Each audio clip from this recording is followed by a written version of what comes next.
Bem, meus queridos, nós vamos tratar de um assunto muito interessante. Criação versus evolução. Afinal de contas, quem é que está com a razão? Nós vamos fazer uma abordagem científica e teológica. Também quero deixar bem claro que eu não vou abordar todos os postulados evolucionistas e criacionistas. Teria que ter outras palestras para fazer uma abordagem total. Mas eu escolhi algumas coisas interessantes e importantes e as principais e fundamentais no que tange a evolução e criação, para que a gente possa chegar a uma conclusão sobre quem é de fato que está com a razão. Será que os postulados criacionistas, isso é, daqueles que creem na criação de todas as coisas, será que os postulados criacionistas, eles estão de acordo com as afirmações da ciência? Será que os postulados evolucionistas estão de acordo ou são contrários às evidências e às verdades da ciência? É isso que nós vamos tratar. E para começar, a gente precisa definir o que é ciência e quais os seus métodos, não é? Evidente que não há uma definição única sobre o que é ciência. Até entre os cientistas existem controvérsias. Então, você não tem uma definição única do que é ciência, mas você tem uma definição que é aceita pela maioria, mesmo não sendo totalmente completa, ela abrange, não é? Ela tem uma abrangência de aceitação nos campos científicos. Então, uma das definições que a gente pode dar do que é ciência é a seguinte: ciência é um ramo de estudo ligado a um corpo de verdades apresentadas com fatos classificados sistematicamente, mais ou menos ligados e apresentados sobre leis gerais e que inclui métodos que possibilitem a descobertas de novas verdades dentro do mesmo domínio. Essa é uma definição do que seja ciência. Quais são os métodos que a ciência utiliza? A ciência utiliza a observação, a experimentação, a formulação de hipóteses. A ciência utiliza a previsibilidade e controle. Uma coisa importantíssima e fundamental quando a gente trata acerca de ciência é que a observação e a experimentação são os pontos chaves do método científico. É o paradigma da ciência, isto é, o modelo e o padrão da ciência está na observação e na experimentação. Sem observação ou experimentação, não pode haver ciência. Bem, vamos analisar o que diz aqueles que creem na criação, os criacionistas.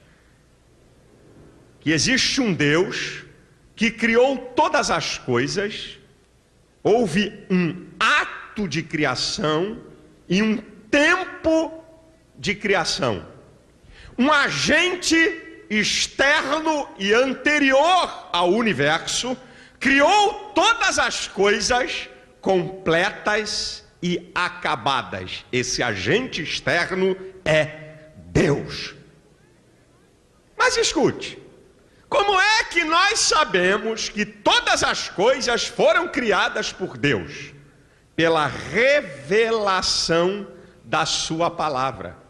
Mas a revelação não é método científico. Portanto, a criação não pode ser considerada ciência. Vamos para a evolução. O que diz em síntese os evolucionistas? Os evolucionistas dizem que a matéria é sempre eterna e dela se origina todas as coisas, até as vidas mais complexas. Que o presente universo é resultado do Big Bang, uma explosão que ocorreu há bilhões e bilhões de anos e que gerou tudo isso que nós estamos vendo aqui hoje. Que o processo da evolução é tão lento que não pode ser observado.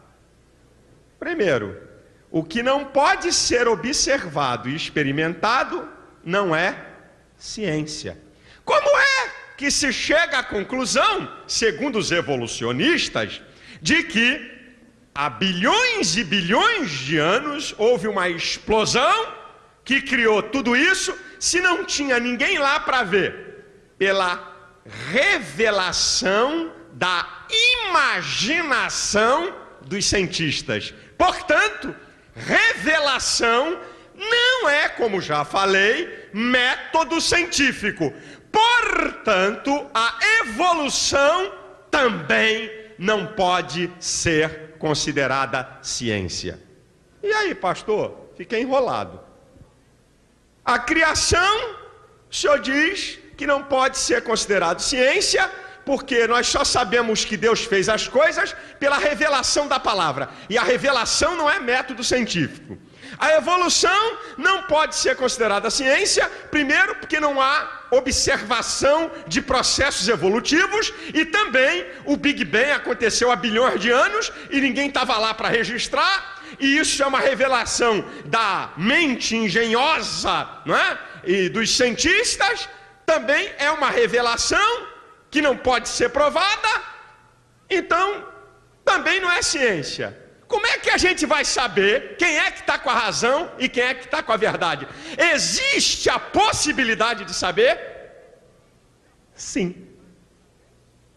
Como é que nós podemos saber se os criacionistas ou os evolucionistas estão com a verdade?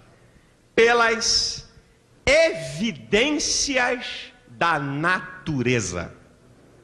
As evidências da natureza, que são observadas e experimentadas, podem nos dizer se a criação ou a evolução está com a verdade pelos postulados, pelos modelos que ambas apresentam.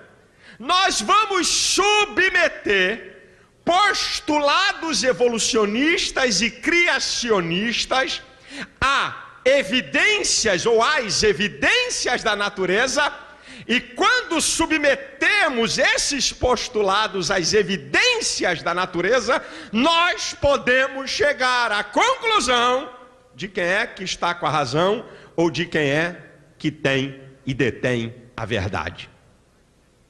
Eu vou escolher as 4 principais e mais bem provadas leis que existem no mundo. São as leis mais verdadeiras e universais da ciência. Elas têm primazia sobre todas as leis científicas. Eu escolhi as 4 principais e mais bem provadas leis científicas. Vou submeter afirmações criacionistas e afirmações evolucionistas a estas 4 leis, para ver quem é que está com a verdade ou quem é que está com a ilusão e com a mentira. A primeira lei que eu quero apresentar é o seguinte: há 300 anos atrás, as pessoas pensavam que pedras em noite de tempestade se transformavam em sapos. Celeiros de milho, também em noite de tempestade, se transformavam em ratos. Carne apodrecida se transformava em vermes. Até que gênios como Pasteur e Head descobriram a lei da biogênese, comprovada como uma das principais leis da ciência. A lei da biogênese diz que vida somente provém de vida e que um organismo vivo provém de outro semelhante. Isso é uma lei das mais bem provadas da ciência, a lei da biogênese. Vamos submeter o postulado criacionista e evolucionista a essa lei. Vamos lá, os evolucionistas. A matéria inanimada, inorgânica, produz vida e até forma ou formas complexas. Enquanto houver lei de biogênese, não pode. O inorgânico não pode produzir o orgânico. A matéria inanimada não pode produzir vida. É a primeira bomba em cima deles. Porque se a matéria inorgânica é a mãe de todas as coisas, a lei da biogênese diz que o inanimado não pode produzir o animado. O que não tem vida não pode produzir o que tem vida. Só organismo vivo produz vida. Então, já estamos com 1-0 logo de saída. Mas vamos submeter o postulado criacionista dentro da lei da biogênese. Um Deus vivo criou seres vivos. Correto. Sem nenhum problema, sem nenhuma contradição. Um Deus vivo cria seres vivos semelhantes. Gênesis 1:26. Façamos o homem à nossa imagem e semelhança. Um ser vivo cria seres vivos semelhantes. O postulado criacionista está em gênero, número e grau de acordo com a lei da biogênese. 1-0 para nós. Agora eu vou escolher mais duas leis. E essas duas leis que eu vou falar aqui, elas governam todos os processos naturais. A primeira lei da termodinâmica, que é chamada a lei da conservação da energia, diz que a energia não pode ser criada nem destruída e que a quantidade total de energia no universo é sempre a mesma, que a energia pode tomar várias formas, inclusive a massa, e que você pode transformar de uma forma para outra. Isso aqui é a primeira lei da termodinâmica. Vamos submeter o postulado evolucionista à lei da termodinâmica. Diz que a energia ainda está em expansão, em evolução. Enquanto tiver a primeira lei da termodinâmica em vigência, não pode, em hipótese alguma, haver de jeito nenhum evolução, porque a quantidade total de energia é sempre a mesma. Não está havendo produção de energia, nem evolução de energia. Portanto, o postulado evolucionista é diametralmente oposto ao que diz a primeira lei da termodinâmica. Agora vamos submeter o postulado criacionista dentro da primeira lei da termodinâmica. Deus fez todas as coisas completas e acabadas. Perfeito. A quantidade de energia é sempre a mesma. Deus fez todas todas as coisas completas e acabadas. Não há nenhuma discrepância entre a afirmação criacionista e a primeira lei da termodinâmica. A terceira, que é a segunda lei da termodinâmica, ela diz o seguinte: o universo caminha de níveis organizados para níveis cada vez mais desorganizados. Toda a desordem que pode haver em um sistema altamente complexo tende a fazer com que esse sistema caminhe de maneira decrescente. Toda a natureza está em descendência. O que é que os evolucionistas dizem? Que o universo caminha de níveis desorganizados para níveis cada vez mais organizados. É totalmente contrário à segunda lei da termodinâmica. A lei diz que o universo caminha de níveis organizados para níveis desorganizados. É descendente, não ascendente. A evolução diz ao contrário, que o universo caminha de níveis desorganizados para mais organizados. Enquanto houver a segunda lei da termodinâmica, não pode haver evolução. E o que tem a ver a segunda lei da termodinâmica com o postulado criacionista? Deus fez todas as coisas completas, acabadas e perfeitas. Quando o pecado entrou no mundo, desarrumou o sistema. Perfeito. Perfeitíssimo. Por isso que o universo caminha de níveis organizados para mais desorganizados. Porque Deus fez tudo completo e perfeito. Quando o pecado entrou no mundo, desorganizou o sistema. Está perfeitamente de acordo com os criacionistas, a segunda lei da termodinâmica.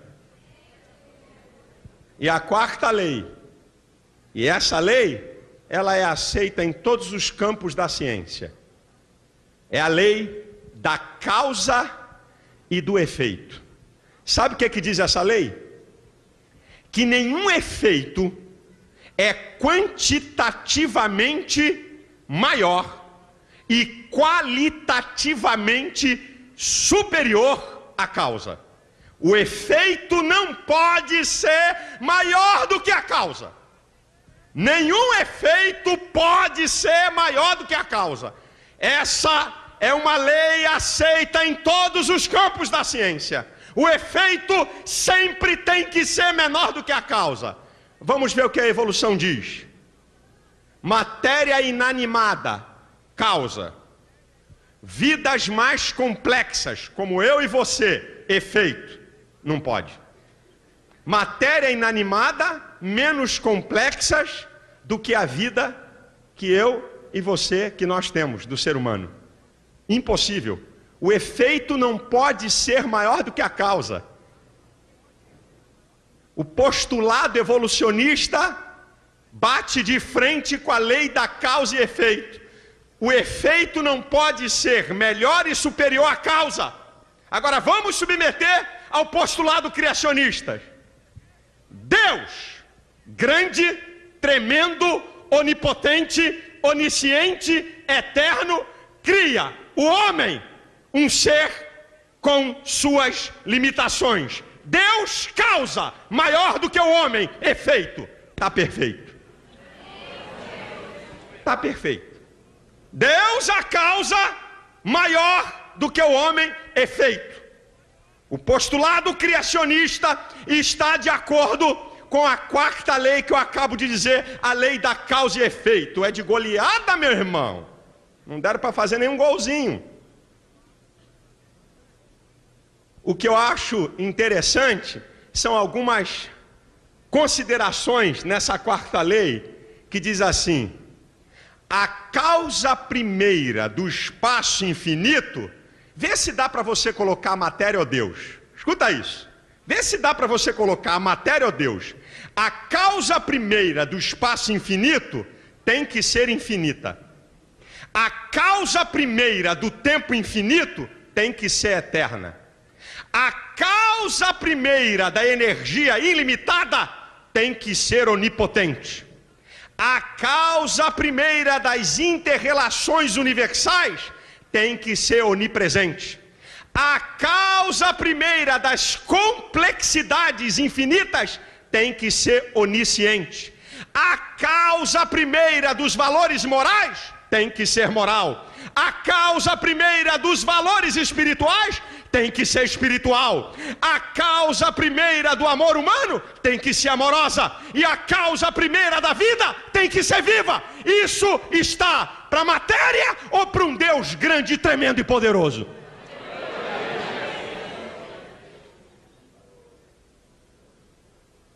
Você quer ver outras duas considerações do que dizem os evolucionistas e os criacionistas? Olha o que é que dizem os criacionistas. Cada um segundo a sua espécie. Gato só pode dar gato, cachorro só pode dar cachorro. Se você tentar cruzar espécies diferentes, o ser que nascer, o produto que nascer do cruzamento de espécies diferentes não tem capacidade de autorreprodução. Isso é uma afirmativa científica. Cada um segundo a sua espécie. O que é que dizem os evolucionistas?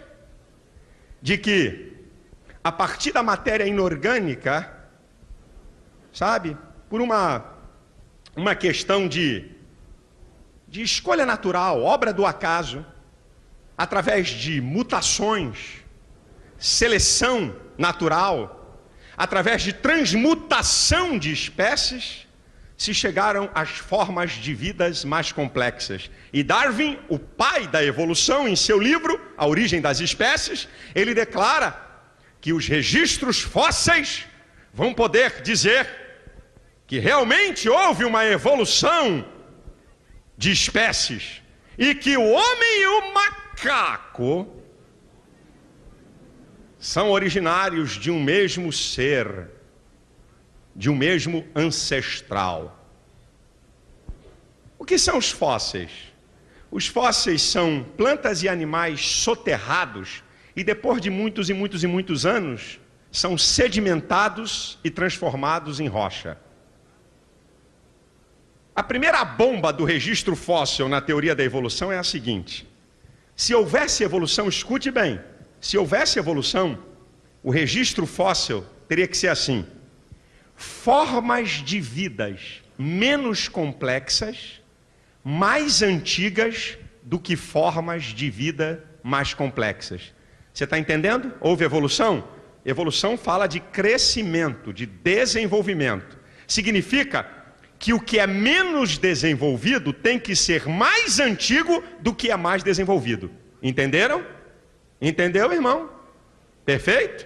Formas de vida menos complexas têm que ser mais antigas do que forma de vida mais complexa.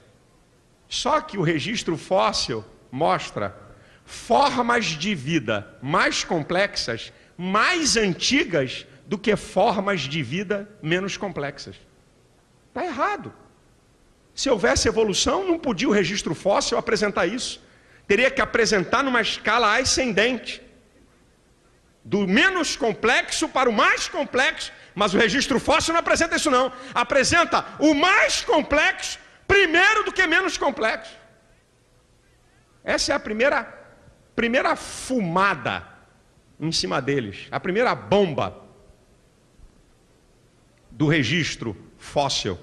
Uma outra colocação acerca do registro fóssil é que vidas complexas aparecem de maneira abrupta, total, dentro do registro fóssil. Não podia aparecer. Teria que aparecer alguma coisa menos complexa, perto da complexa, para ela vir depois, mas ela aparece.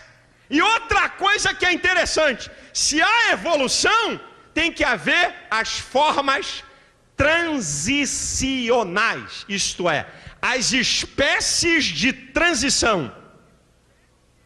Não existe no registro fóssil. Não tem formas de transição entre metazoários, entre protozoários e metazoários invertebrados. Não tem. Não tem formas de transição entre invertebrados e vertebrados. Não tem formas de transição entre peixes e anfíbios, anfíbios e répteis e mamíferos. Não existe espécie em transição entre essas categorias. As mesmas lacunas do registro fóssil são as mesmas lacunas encontradas na vida hoje. Você não tem hoje no mundo uma forma, uma espécie de transição entre peixes e anfíbios, anfíbios e répteis e mamíferos. Não existe. A mesma lacuna que existe na vida hoje é a mesma lacuna que está lá no registro fóssil. Cadê a evolução? E dos símios? Primata, homem macaco. Já viu as fotos? Aparece um cara assim primeiro, depois assim, depois assim e depois assim. Uma filhinha, já viu essas fotos na televisão ou em livro? Parece um cara com cara de macaco. Aí ele vai, né? Parece ele dobrado. Aí ele vai ficando em pé, ficando em pé, ficando em pé, até chegar no homem moderno.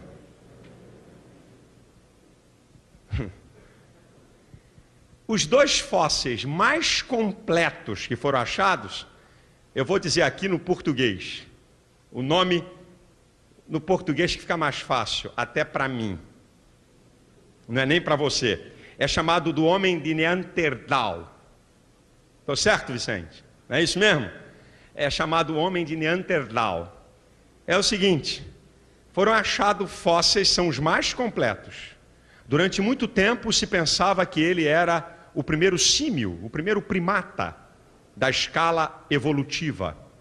Mais tarde se descobriu que ele era tão humano como qualquer um de nós, que a única diferença é que ele sofria de raquitismo. Só isso. Depois, ainda teve um detalhe.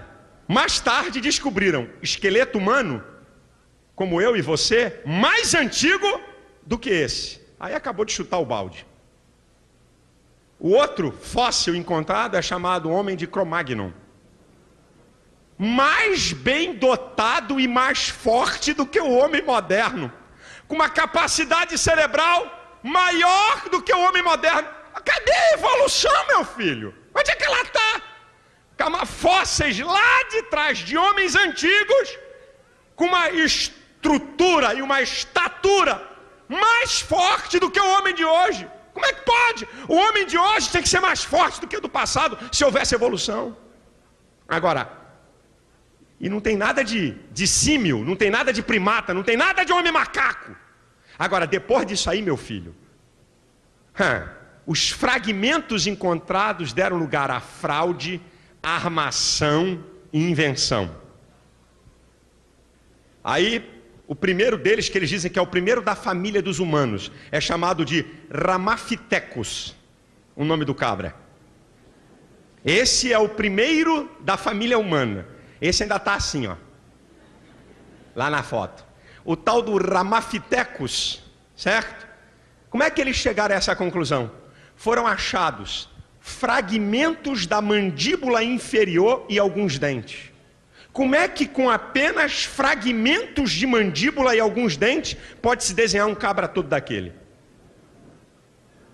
Depois teve um outro achado arqueológico, de um outro fóssil, que é chamado homem de Pitdown. Esse cabra, durante mais de 2 gerações, foi considerado uma das 3 mais importantes provas da evolução. Durante mais de 40 anos, em livros científicos, aceito pela comunidade científica internacional, de que esse era uma das 3 importantes provas da evolução. Até que, em 1953, com técnicas mais avançadas, se descobriu que o tal do senhor homem de Pitdown colocaram ossos humanos e de macacos juntos e envelhecidos quimicamente. Pegaram dentes da arcada inferior de chimpanzé e limaram para parecer com humanos. Uma tremenda de uma fraude. Depois, em 1912, surgiu lá o homem de Nebraska. Um dente, escuta essa, que essa dá até para rir. Um dente, o diretor do Instituto de História Natural dos Estados Unidos, lá o cientista Osborne, ele chegou à conclusão: aqui está, de fato, a ligação do homem com os macacos.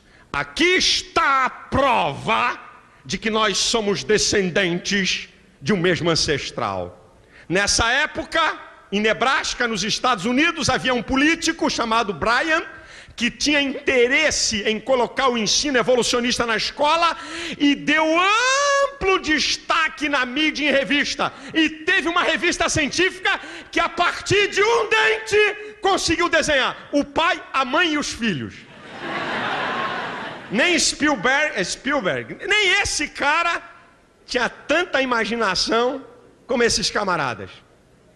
Mais tarde, se descobriu que aquele dentezinho era de uma raça de porco extinta.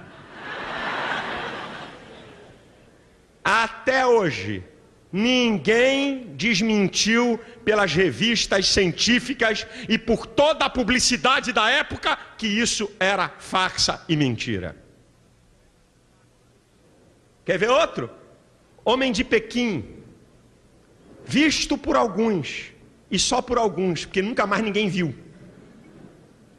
Homem de Java, também dessas famílias de ancestrais, mas esse, antes que caísse na desgraça, o seu descobridor, que era um francês, tal de Dubois, um cientista, rapidinho entrou em cena e desmentiu, dizendo que aquilo não era ancestral nenhum do homem. Esse ano a televisão mostrou a maior autoridade arqueológica e paleontológica do Japão.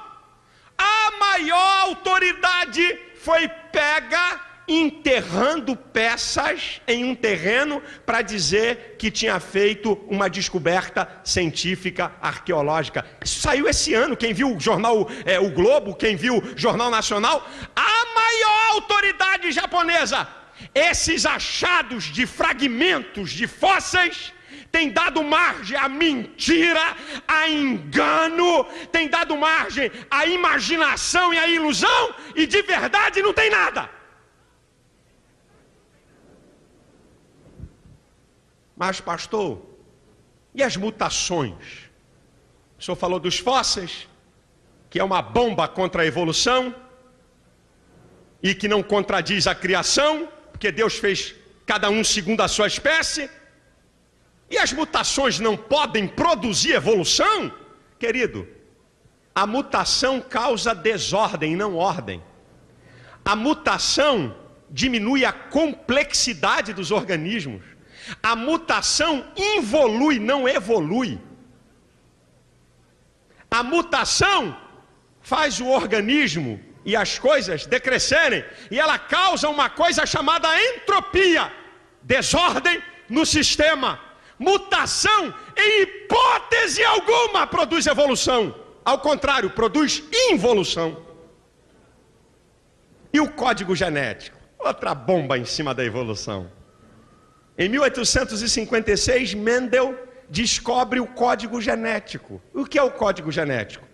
Características de uma espécie são transferidas para gerações futuras da mesma espécie. Características de uma espécie são transferidas para gerações futuras da mesma espécie.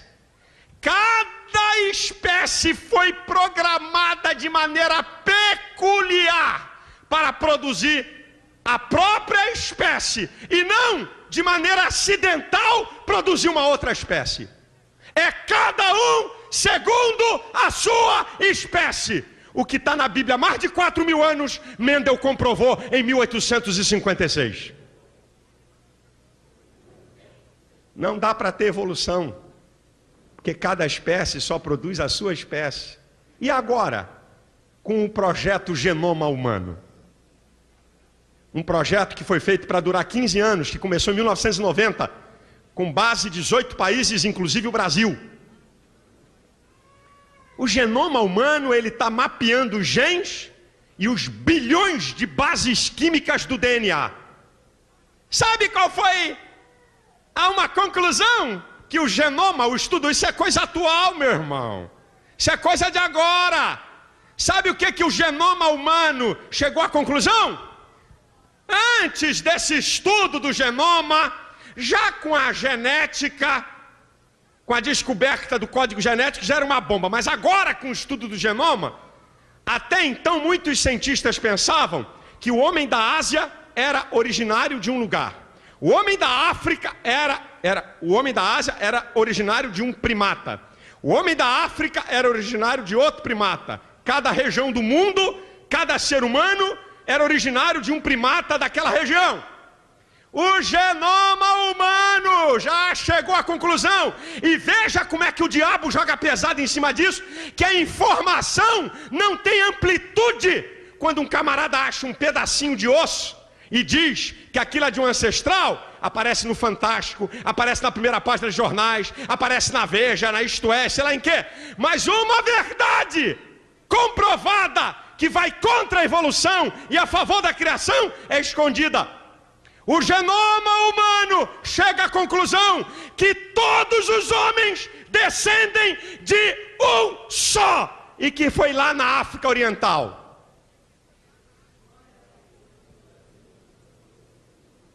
O que é que a criação diz? Que Deus fez Adão. A partir dele veio todos os homens. Jornal O Globo, 25 de dezembro de 2002. Agora, lá atrás. Isso não está na primeira página não, meu filho. Está aqui. Ciência e vida. O verdadeiro Adão viveu na África. Cientistas sustentam que a humanidade descende de um ancestral comum. Aleluia! A Bíblia é a verdade.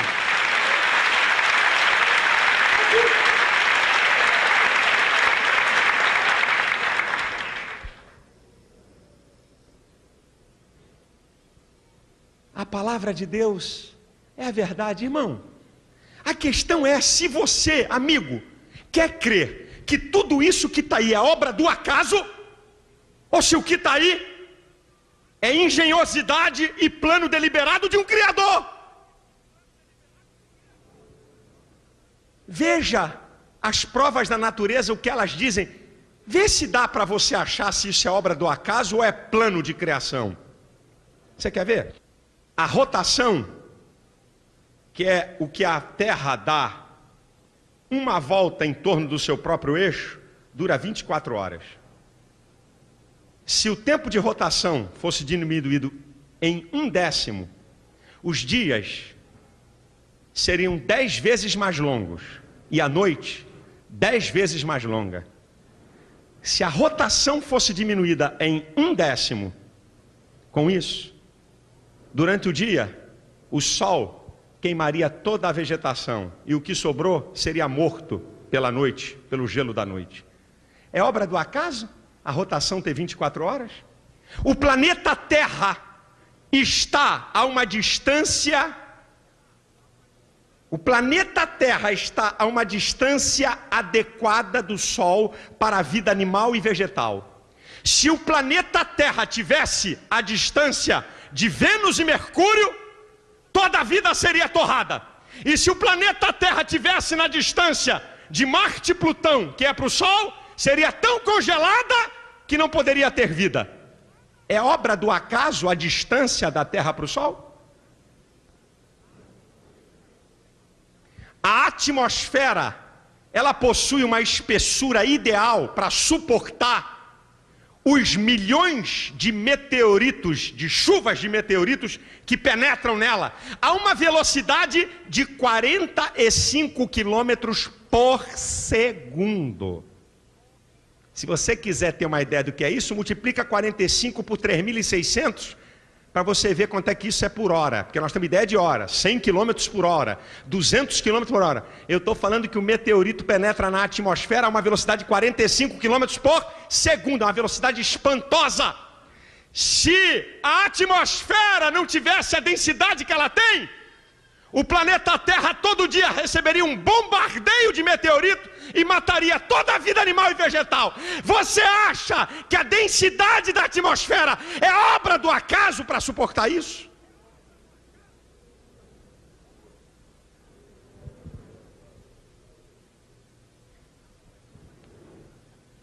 A Lua está a uma distância da Terra de 384 mil quilômetros.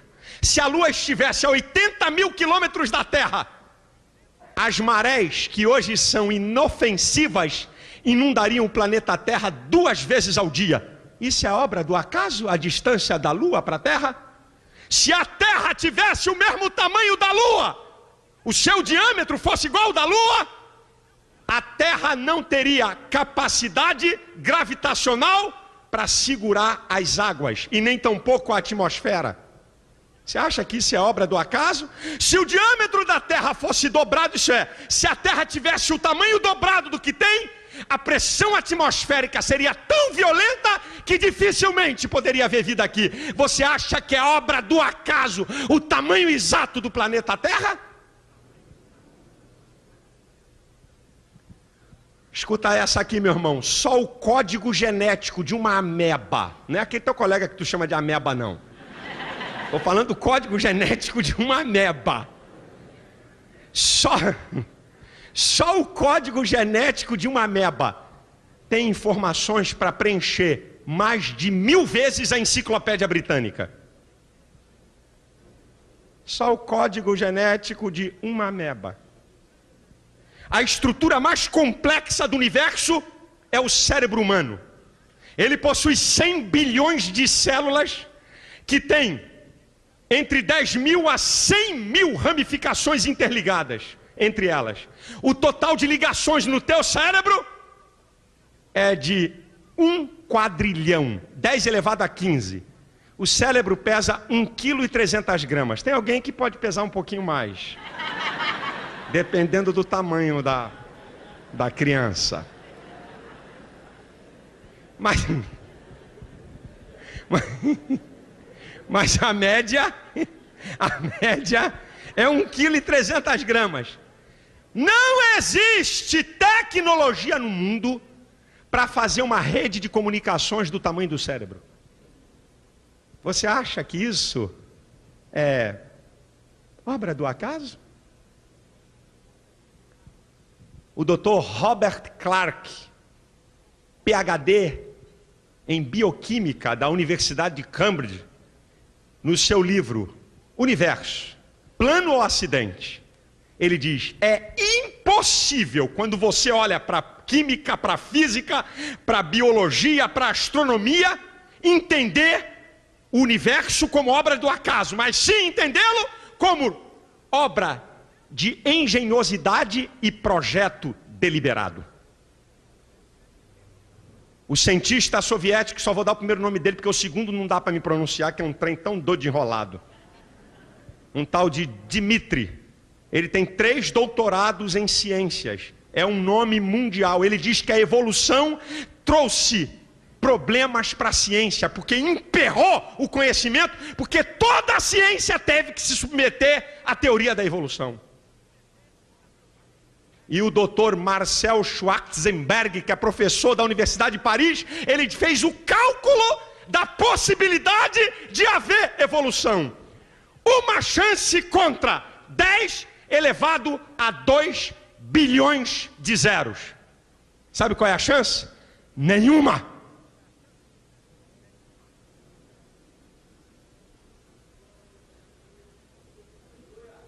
Sabe por quê, irmãos?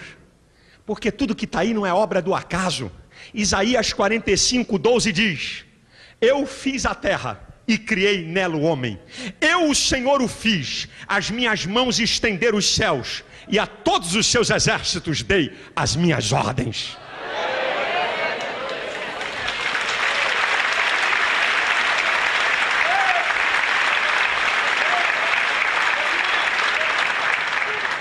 O universo não é obra do acaso.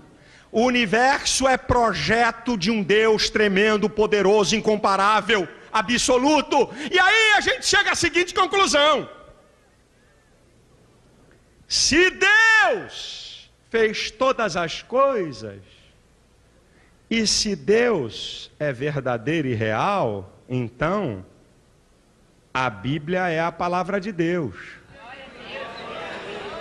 E se ela é a palavra de Deus, ela tem que ser a verdade. Então, todas as verdades científicas escritas nesse livro têm que ser comprovadas.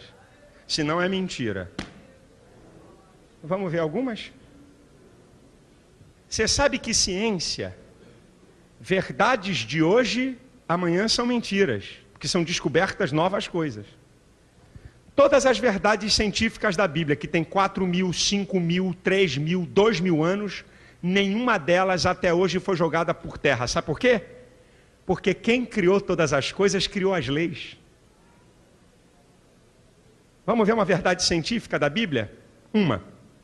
Em Gênesis capítulo 1 diz assim, que no primeiro dia Deus fez a luz. No quarto dia Deus fez o sol.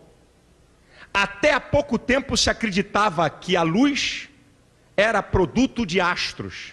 Mas a moderna cosmologia comprovou que a luz é uma unidade mais antiga e independente dos astros. Esse é um dos mais fantásticos insights da Bíblia sobre a ciência. A Bíblia declara há mais de 4.000 anos que a luz, ela não vem do sol nem de astros. A luz é uma unidade independente mais antiga que o sol. Verdade científica da Bíblia. A outra verdade que está em Gênesis 1, que eu já falei aqui, que a Bíblia declara a partir do versículo 11, se eu não estou enganado, cada um segundo a sua espécie. Já falei, verdade científica da Bíblia. Você quer ver uma outra verdade científica da Bíblia? Dita há 2.700 anos aproximadamente. Isaías 40, 22 diz que o Senhor está assentado sobre o círculo da terra. Lá no original, lá no hebraico, é usada essa palavra, que Deus está assentado sobre o círculo da terra. Há 2.700 anos atrás já se falava que a terra era redonda. Você quer ver uma outra? Que conversa é essa de dinossauro há 70 milhões de anos? Irmão, que negócio de pré-história. Isso é balela. Isso é teoria evolucionista. Que dinossauro há 70 milhões de anos? Vai ler o livro de Jó, capítulo 40, a partir do versículo 15. Fala de dinossauro. Porque só o dinossauro move a cauda como cedro. No texto, traduzido para o português, fala de um animal grande, um animal gigante. Mas o animal gigante, um behemoth, como está traduzido no texto de Jó, capítulo 40, a partir do versículo 15, descrevendo esse animal. Quem te falou de pré-história? Quem te falou que essa datação é certa? Quem falou isso, irmão? Isso é coisa de evolucionista. Você quer ver um show de ciência na Bíblia? Abre comigo 1 Coríntios capítulo 15. Agora é show de ciência. Abre aí.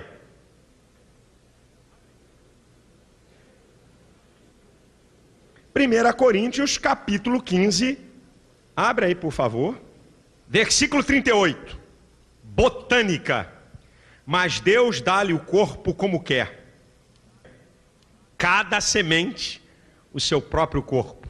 Uma afirmativa científica da Bíblia na área de botânica, comprovada pela ciência. Agora olha só, olha o show de zoologia e genética no 39. Nem toda carne é uma mesma carne, mas uma é a carne dos homens, outra a carne dos animais, outra a dos peixes e outra a das aves. O que o código genético mostra, cada um segundo a sua espécie. Show de zoologia e de genética. Você quer ver agora? É show de astronomia, o 40 e 41. E há corpos celestes e corpos terrestres, mas um é a glória dos celestes e outra dos terrestres. Agora olha aqui o que ele vai dizer. Uma é a glória do sol, outra a glória da lua e outra a glória das estrelas. Agora, meu irmão, essa afirmativa aqui na linguagem aqui do pessoal que gosta de futebol, é show de bola. Porque uma estrela difere em glória de outra estrela. Bem, há 2000 anos atrás, você dizer uma é a glória do sol e outra é a glória da lua, não precisa de instrumentos para dizer isso. Você vê o tamanho e a força da luz do sol, o tamanho e a força da luz que a lua traz, e você chega à conclusão que a glória do sol é maior do que a da lua, a olho nu. Mas essa afirmativa aqui, que cada estrela possui uma glória própria, e quando você olha para o céu, você só vê um monte de pontinho azul igual? Esta afirmativa científica é comprovada pela astronomia. Cada estrela, os bilhões e bilhões de estrelas no espaço sideral, cada uma tem uma glória própria, meu irmão. Isso aqui é show de ciência na Bíblia. Como é que Paulo, há 2000 anos atrás, podia escrever uma coisa dessa sem instrumentos, de telescópios e de equipamentos para poder comprovar isso? É porque o Deus que criou todas as coisas revelou, porque foi Ele que fez as estrelas. Você quer ver? Hoje está na moda o cara chegar a falar com boca grande. Física quântica. A física quântica. Na Bíblia tem física quântica, rapaz. Novidade dos últimos 20 anos, que já tem 2000 anos. Hebreus 11:3. Hebreus 11:3. Que eu quero deixar como texto básico dessa mensagem. Hebreus capítulo 11, versículo 3. O que diz Hebreus 11:3? Diz lá: pela fé entendemos que os mundos, pela palavra de Deus, foram criados. Agora a física quântica. Olha o que diz: de maneira que aquilo que se vê não foi feito do que é aparente. Quando você vê uma rocha, a rocha não é feita daquilo que você está vendo. Existem bilhões de ligações atômicas para chegar naquela rocha que você está vendo. Física quântica na Bíblia, meu irmãozinho. Aquilo que se vê não foi feito do que é aparente. O mundo subatômico, a Bíblia já falava nele.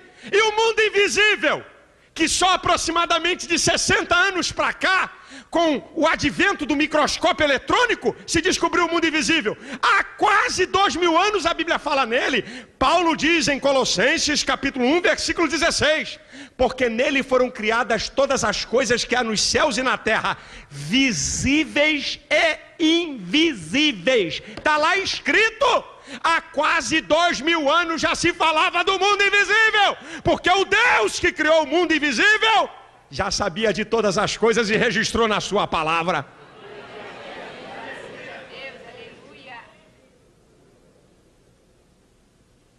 Eu podia continuar, porque a Bíblia tem um show de ciência, onde nenhuma verdade científica da Bíblia foi contraditada até agora. E nunca vai ser, porque esse aqui é o manual do fabricante, esse aqui é o manual daquele que fez o homem e fez todas as coisas. Sabe, irmãos,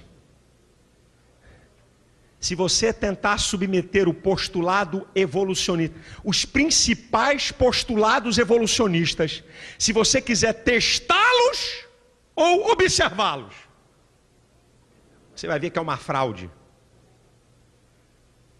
É impossível se testar e observar os principais postulados evolucionistas. Olha só o que eles dizem: formas de vida inicial de organismos desconhecidos, através de produtos químicos desconhecidos, numa atmosfera de composição desconhecida, sob condições desconhecidas, que cresceram numa escala evolutiva desconhecida, por processos desconhecidos, com evidências desconhecidas. A biociência prova que é impossível haver evolução As geociências provam que nunca houve evolução no passado e toda a verdade científica baseada em leis físicas dizem que é impossível haver evolução. O que está em jogo, meu amado, é se você crê num Deus onipotente, tremendo, poderoso, que criou todas as coisas, ou se você crê na onipotência da matéria. E me perdoe dizer para você, você vai ter que ter mais fé para crer na evolução do que para crer na criação. Porque o camarada, para crer que houve evolução, ele tem que crer que a matéria inorgânica é a mãe de todas as coisas. Ele vai ter que crer que de maneira aleatória tudo isso surgiu. Vai ter que ter mais fé na evolução, para você crer, do que ter fé que um ser superior, tremendo, poderoso pelo seu poder, criou todas essas coisas debaixo de leis e de regras.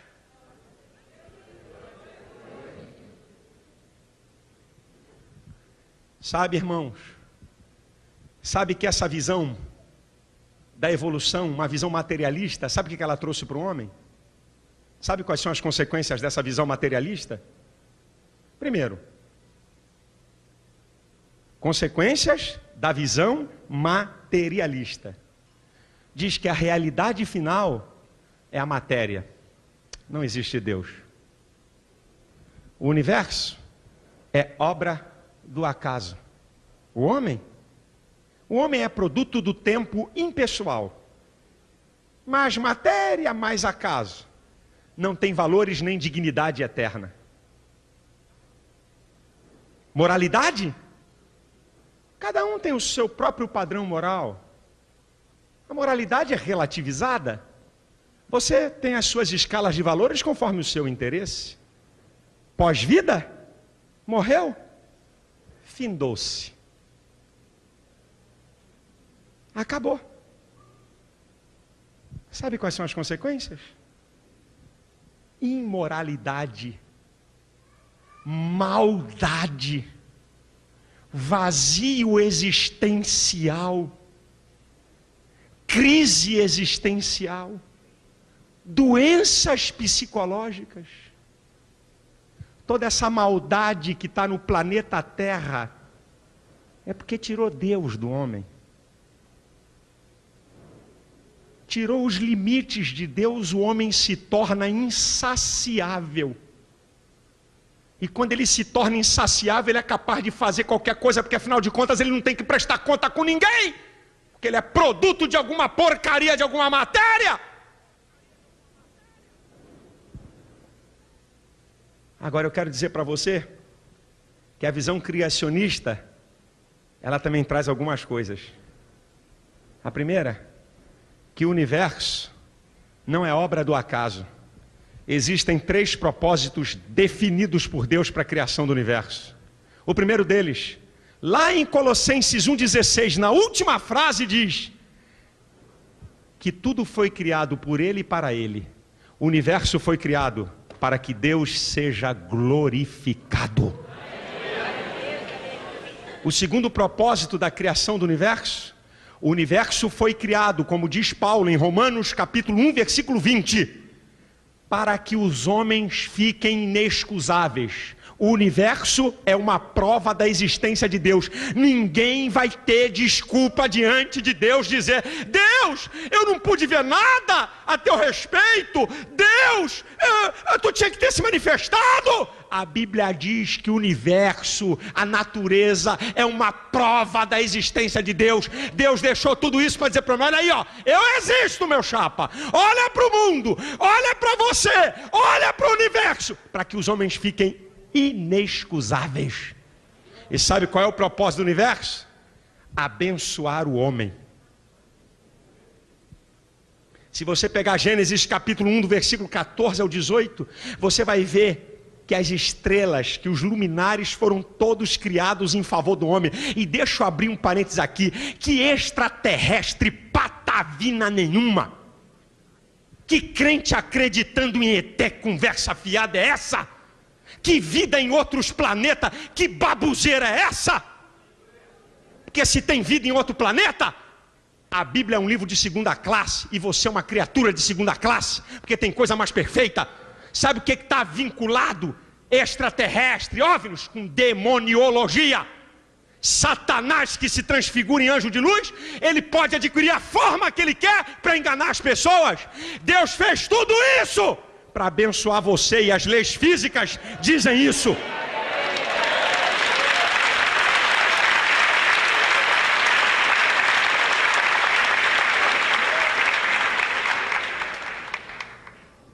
O homem não é produto de tempo impessoal. Sabe o que é o homem? A imagem de Deus primeiro.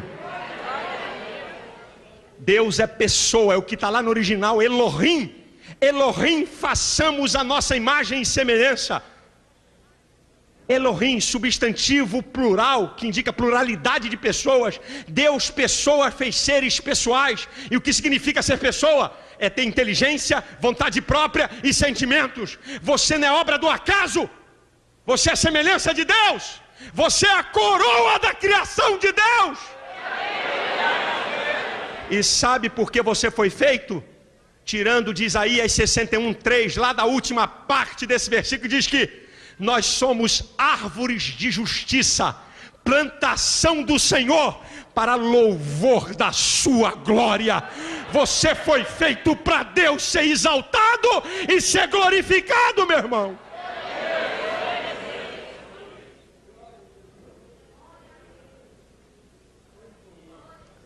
Pós-vida, para a evolução, que são os materialistas, morreu, acabou.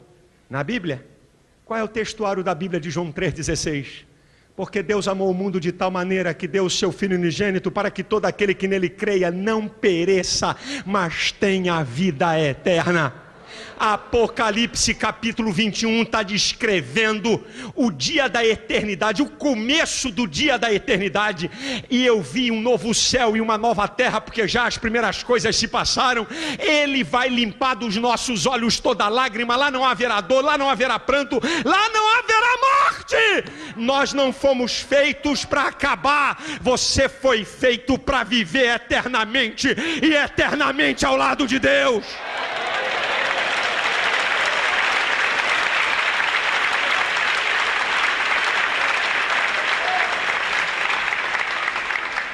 A realidade final é a matéria. Segundo os materialistas, os evolucionistas, a realidade final é Deus. O Salmo 19 diz: os céus manifestam a glória de Deus, e o firmamento anuncia as obras das suas mãos. O Salmo 24 diz: do Senhor é a terra, a sua plenitude, o mundo e os que neles habitam. Jeremias capítulo 32, versículo 17 diz: ah, Senhor Jeová, tu fizestes os céus e a terra com teu grande poder e com braço estendido, coisa nenhuma te é maravilhosa. A realidade final é Deus. O Salmo 86, versículo 8 e 10 diz: entre os deuses não há semelhante a ti, nem obra como as tuas, porque tu és grande e opera maravilhas, só tu és Deus. O Salmo 89, versículo 13 diz: porque tu tens um braço poderoso, forte é a tua mão e elevada é a tua destra. O Salmo 33, versículo 9 diz: falou e tudo apareceu, mandou e logo tudo se fez. E eu repito Isaías 45:12: eu fiz a terra e criei nela o homem, eu, o Senhor, o fiz. As minhas mãos estenderam os céus e a todos os seus exércitos dei as minhas ordens.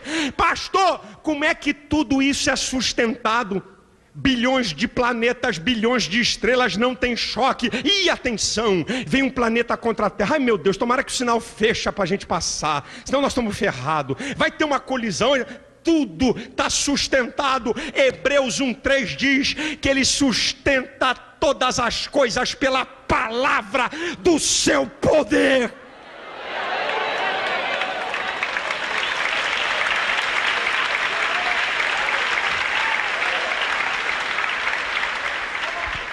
A teoria da evolução sempre vai ser teoria e é o maior engodo científico da história. Não existe nada que possa concordar as leis científicas com a teoria da evolução e vai ser sempre teoria. Sabe por quê? Porque existe um Deus tremendo, poderoso, maravilhoso e incomparável. E sabe qual é a consequência para aqueles que acreditam em Deus? Primeiro, é que há um reencontro da criatura com o Criador. Segundo lugar, é que o ser humano passa a ter alegria, prazer de viver e esperança. Terceiro lugar, o ser humano que crê que Deus fez todas as coisas e que ele é criatura de Deus, ele tem autoestima. Ele sabe de onde veio, sabe quem é e sabe para onde vai. E o conhecimento da criação, sabe o que traz? Libertação. E conhecereis a verdade, e a verdade vos libertará. Vai libertar da crendice, vai libertar do materialismo, vai libertar desse existencialismo, dessa deidade do homem. O homem pensa que é Deus, mas qualquer probleminha ele entra em crise. O homem pensa que é Deus, mas dá tiro na cabeça quando não encontra a saída para o problema. O homem pensa que é Deus, mas se depara com pequenos problemas que neutralizam toda a sua vida. Eu quero dizer para você que existe um Deus tremendo e poderoso que está interessado na tua vida e que quer fazer você ser uma pessoa feliz.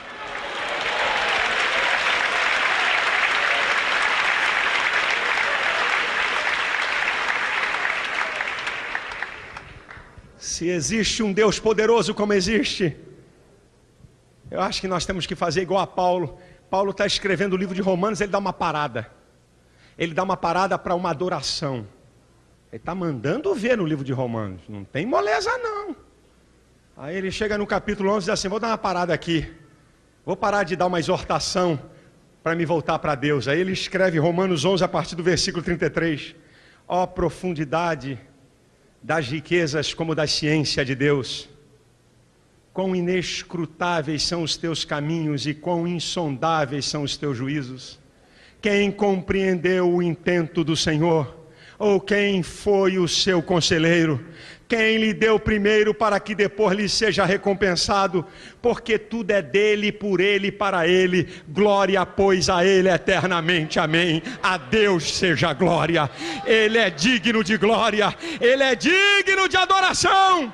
Ele é digno de ser louvado. Ele é digno de ser glorificado. Porque ele é o Senhor absoluto.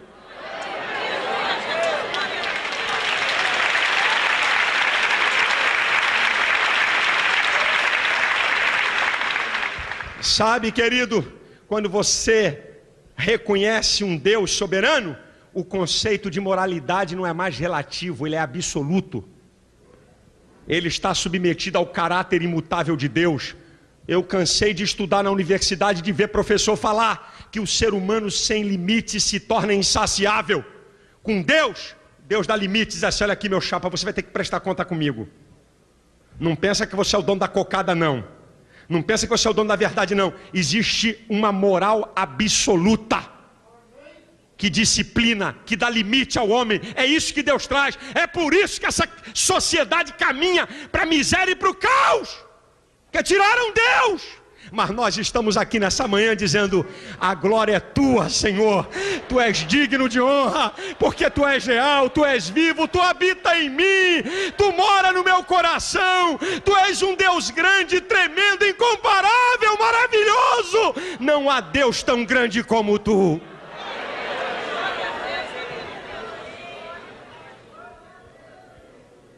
Você tem que fazer uma escolha. Ou você crê na evolução, vive uma vida materialista, que vai levar você a um vazio, Ou você crê na criação, que está sustentada por todas as evidências da natureza, de que existe um Deus acima de tudo e de todos, absoluto, que você vai ter que prestar conta com Ele, e que ama você, e que quer cuidar de você. A Deus seja